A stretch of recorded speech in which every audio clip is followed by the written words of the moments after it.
In many ways, he's the man of the moment. The entire world is focused on him and his team. And I'm very lucky to have with me an old friend and the current coach of West Indies, Phil Simmons, with us, who's just about preparing for the most awaited test series in recent times, starting on 8th of July against England. Welcome to this chat, Phil. I hope you're doing well and you're keeping safe. Thank you. Yes, I am. I'm keeping safe and enjoying what I'm doing. Phil, does it feel like a bit like 1987 all over again, feeling like a debut match again? Because there's so much attention around this test series. Who would have thought that in today's day and age of T20 cricket, all the attention will be on test match cricket? So it must feel like 87 making your debut again. It is extremely exciting because the one thing you know is that the audience, the TV audience is going to be massive. So it does feel like you're starting over, but I wouldn't go as far as the debut. I'm not shaking as much. I'm just excited. How tough has the build-up been? Because you've been in England for close to a month. And it's almost like the old times when you used to go to England and play a lot of county matches. But only in this case, you're playing amongst yourself, bonding amongst yourself. How difficult or easy has the build-up been? It's been easy. I think after you come from lockdown for a couple months and where you couldn't even go out into the street, to come and have the freedom to go down and practice daily and run about on the field and be with people and enjoy the time with your teammates. It's been a lot easier than I thought it would have been. And do you have to remember the rules at all times and remind the boys, because it's not just about the rules of the game, but also the various other rules that the ICC has put in force for cricket along the COVID-19 times. Is that also an additional exercise for everybody? Yeah, it is. It has been a big exercise because there's certain things that you would normally do. For instance, you would normally shine a ball with saliva, but you can't do it now. And it's taken a couple of weeks for guys to really settle into that part especially. There are a few new things coming out for the test match tomorrow, which we are going over now because it's a whole new ball game. It's an entirely new ball game, and we just got to fit into it. And West Indies are known to celebrate with their high fives. I was watching one of your old videos where all of you were celebrating in the 92-93 tour of Australia, high fives and everything. You need to put all that aside for a while, don't you? Well, you need to find some celebration. There's always new things coming up. These young guys, they invent things. So I'm sure there's going to be some sort of celebration coming up through this series. Have you suggested anything on how they could celebrate with their elbow or something of that sort? Any other suggestion from your side? No, nothing from me. They're the young ones. They have all the new moves, as we call them. So I'm sure they'll come up with something. And the fact that you're not playing any matches against county sides like you used to in the past and playing amongst yourself, you have a big group of players also over there. Was that helpful in a way, you playing amongst yourself? It was extremely helpful. I think the biggest part of it for us is that the reserves, we as coaches got a chance to see and work with some of the reserves who maybe just on the borderline and being for this. So it's been good with the quality of wants to show, and had some nets from the fast bowlers and vice versa. So we enjoyed it, and it's been great. And the fact that you will not have crowds for the test match, is that a dampener in any way? It's always a dampener because you want that excitement of when you make a 50, the applause, or 100. It's not there, but again, it's something that we've had to work with. And I think the 4 weeks in Manchester where we practiced and played without anyone there has helped the guys to realize that we just...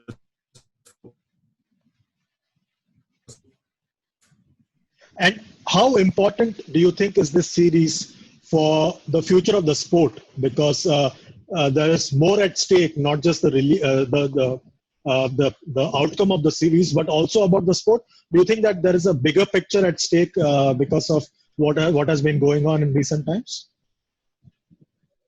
I think there's a much bigger picture at stake because it's the life of the sport, if you want to call it that, because in these times we don't know how long this is going to last. So the success of this series will determine what other series can be put on, and it will give other countries a chance to liaise with ECB and see how they did it and if it's as successful. So as you say, along with the cricket and how good we want the cricket to be, the success of the tour has partly to do with how safe everyone is during the whole series.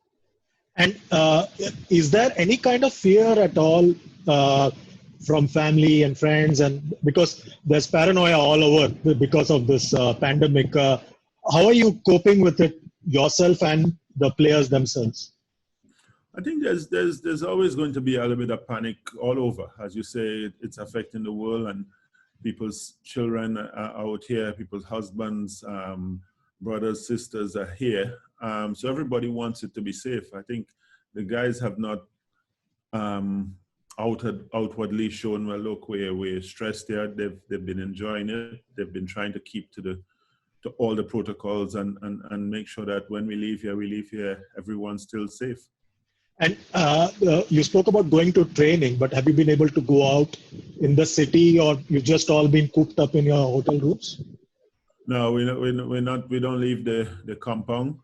We're in the hotel. We have a team room where we spend a lot of times, different activities in the team rooms, and we spend a lot of time together in other players' rooms and things like that. So, but you're not allowed to leave the compound.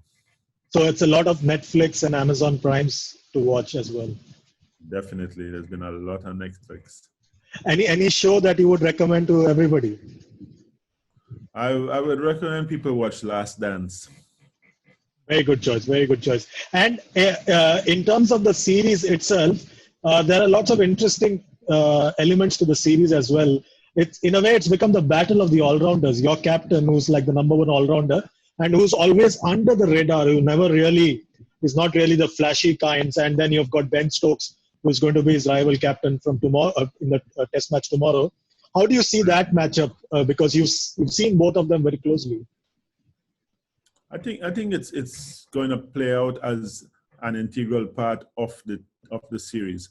I think that once Jason is up there at his best, he and Ben will be sort of the highlights. I think both teams will be looking to get the opposite number out. So I think it's going to be a very challenging series for both of them because both, as I said, both teams are going to be looking to limit, because we know each other's strength depends on the two of them. So I can see it being one of those challenging series for the both all-rounders.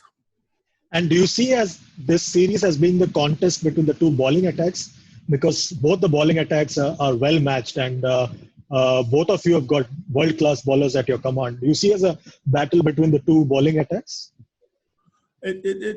It's more a battle between the batsmen. Which group of batsmen can how shall I say it, can show their might. It's England have a few young players, especially as Joe is missing for this match, but it's a case where they might be hungry. So it's which batting team shows their strength of character, I think, is going to win this series.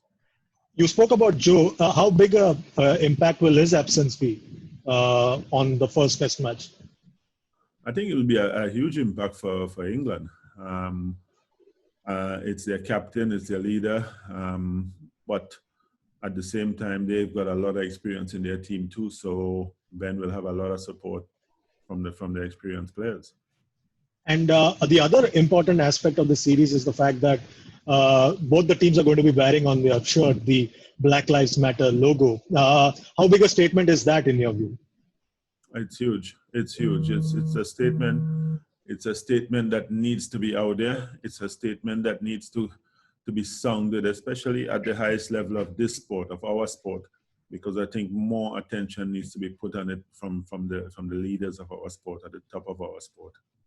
And has the team decided on whether they're going to do the knee support? You spoke about a decision going to be made by the team. Has the team decided on that?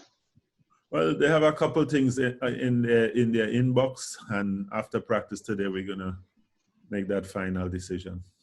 Uh, Coach, you are a fighter yourself. No one will forget that in 1988, what happened to you on the England tour when you got hit by David Lawrence's delivery, and there was an emergency surgery for you. Uh, have you, from that experience, been able to tell your boys that that is this pandemic can be fought, and is that the positive message that you're trying to send out to the team as well? Say again, because you were breaking up a little bit there. I said that your own experience of fighting and coming back from that injury in 1988 when you required an emergency surgery and everybody was worried about you at that time, David Lawrence's delivery.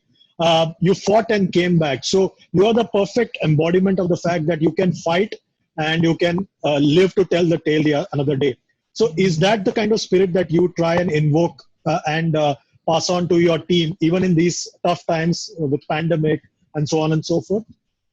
Yeah, it's the type of thing you try and pass on to anyone, not just your team, my kids and everyone like that. I think the team in itself, the closer we get, the more strength we get. And guys have been talking about it. Guys have been understanding that it's there, but we've got to continue living. We've got to continue doing the right things to stay away from it.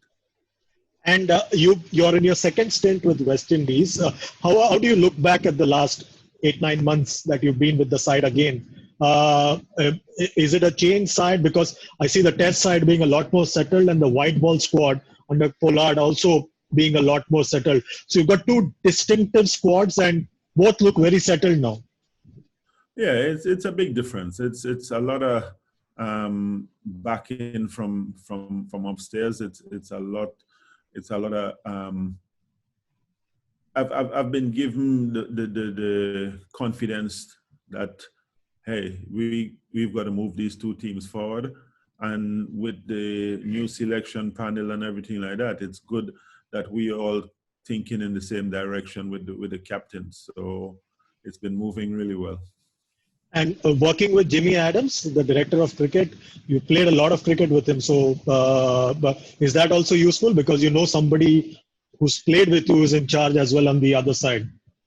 Well, it's not just a matter he's played with me and everything. It's what he wants for West Indies cricket, how he sees West Indies cricket and what he wants, where he wants West Indies cricket to go. And I think we've always been on the same line where that is concerned. So that makes it good.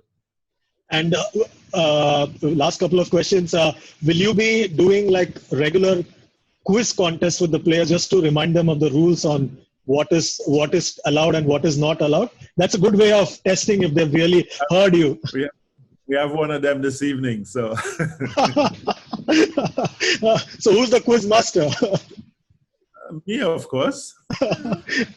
So I hope all the questions are tough, and you must let everybody know who's the winner of this quiz contest. Well, we'll see. We'll find that out tonight before the test match. and one last thing, are you expecting a lot of calls from captains and coaches from around the world as the series goes along, just to understand how things are? Or have you already got calls from captains and coaches around the world? I've got calls from more managers and administrators trying to find out a little bit about how the bubble works and is there any things that we will change and things like that, which is nice. It means that people are looking to try and get other series being played. So it's good for our sport. Thanks a lot, Phil. Coach, it was really fun chatting with you again. I'll not keep you waiting for long. You have a test series coming up. It's a big challenge. All the best for the test series. Please stay safe. Please stay indoors. And welcome back, cricket. That's all I can say. All right. Thank you very much, Chance. Thank you. Thanks a lot. Really appreciate it.